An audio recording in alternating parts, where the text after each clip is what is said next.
30 წლიანი ჯოჯოხეთი. კაცმა, რომელმაც 4 წლის ბავშვი მოკლა და მისი სხეული დაანაწევრა. ეს არ არის საშინელებათა ფილმის სცენარი. ეს რეალური ტრაგედიაა, რომელიც თურქეთის ქალაქ ადანაში დაიწყო. 1992 წელს, როდესაც სამი პატარა გოგონას დედამ, მოძალადე ქმარს თავი დააღწია. ის ვერც კი წარმოიდგენდა, რომ საკუთარი შვილები ნამდვილ სატანას ჩაუგდო ხელში. დღეს ჩვენ მოგიყვებით შუათანა დის შოკის მომგვრელ აღიარებას, რომელმაც მთელი თურქეთი ფეხზე დააყენა. მამამ ბავშვები ახალბინაში გადაიყვანა, სადაც მათი ცხოვრება ციხედ იქცა. წარმოიდგინეთ 4 წლის, 6 წლის და 9 წლის გოგონები, რომლებსაც ხამის 3 საათზე ალკოჰოლის მოსატანად გზავნიდნენ. ეს არ იყო ფიზიკური ტანჯვა, ეს იყო სისტემატიური ძალადობა, გაუპატიურება და შიშით დამუნჯებული ბავშვობა.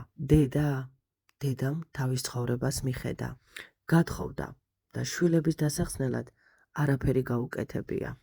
1993 წელს სახლში ახალი მსხვერპლი გამოჩნდა. მამის ახალი ცოლი და მისი 3 წლის ქალიშვილი. მამამ ისიც იმავე ჯოჯოხეთში ამყოფა. ცოლს სხეულით ვაჭრობას აიძულებდა.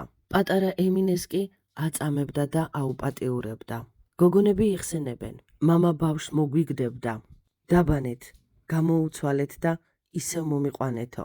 ემინე გახდა ის ანგელოზი, რომელმაც თავისი სიკვდილით ეს ჯოჯოხეთი დაასრულა. საზარელი ღამე და დანაწევრებული სხეული. ერთ დღეს პატარა ემინემ წინააღმდეგობა გაუწია. დედიკოს ვეტყვი ყველაფერსო. ამ სიტყვების გამო კაცმა ბავშვი თავისი 3 შვილის თვალწინ ცემით მოკლა. შემდეგ კი მოხდა ის, რაც გონებისთვის წარმოუდგენელია. მკვლელმა ბავშვის გვამი საწოლში ჩააწვინა და თავის შუათანა ქალიშვილი აიძულა მთელი ღამე მის გვერდით დაეძინა. ღამე ემინეს დედა დაბრუნდა სახლში. ბავშვები მოიკითხა.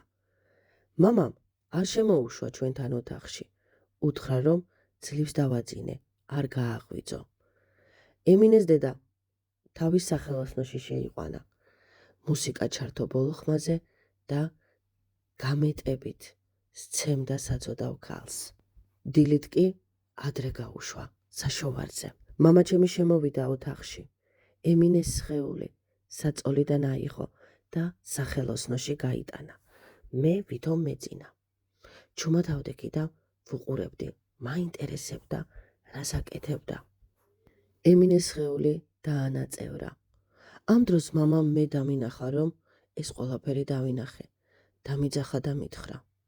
მე საღამოს რომ დავბრუნდები, ერთი ნაწილიც არ დამხვდეს აქ, თორემ იგივე შენც დაგემართებაო. მე შემეშინდა, ჩემს უფროსდას დავუძახე. მამა ამ დროს წავიდა. ჩემონდანში ჩავაწყვეთ ემინეს გაყინული ნაწილები და სანაგვეზე წავიღეთ. ნაგვის ურნაში ვერ ჩავაგდეთ, ძალიან მძიმე იყო. იქვე დავდეთ ჩემოდანი. იმის შემდეგ მამა სახლში აღარ დაბრუნებულა. ჩვენ ერთი თვე მეზობლები გვივლიდნენ. ერთი თვის შემდეგ კი ჩაგვაბარეს უპატრონო ბავშვთა თავშესაფარში. 2010 წელია. დები გაიზარდნენ. მათ იპოვეს ძალა და პოლიციაში მივიდნენ. მათ გაიხსენეს ჯოჯოხეთური ბავშვობა, საძაგელი მამის საქციელი. მამას 52 წელი მიუსაჯეს, თუმცა 2015 წელს ის განთავისუფლდა 5 წლის შემდეგ. საქმე ხელახლა მას შემდეგ გაიხსნა, რაც ემინეს ბიძაშვილი. ახალგაზრდა ადვოკატი სიმართლის საძიებლად მუგი ალნის ცნობილ გადაცემაში მივიდა. ეთერში დედას დაუსვეს კითხვა. 30 წელი, სად იყავი? რატომ არ მოიკითხე შვილი? პასუხი დღემდე არ არსებობს. დღეს ეს კაცი ისევ გამოძიების ქვეშაა. 38 წლის ქალი კი კვლავ ცდილობს იმ ტრაგედიებთან ბრძოლას, რომელიც საკუთარმა მამამ მიაყენა. ეს ისტორია არის შეხსენება იმისა, რომ ბოროტებას სახე არ აქვს. გამოიწერეთ არხი, რომ არ გამოტოვოთ ამ საქმის გაგრძელება.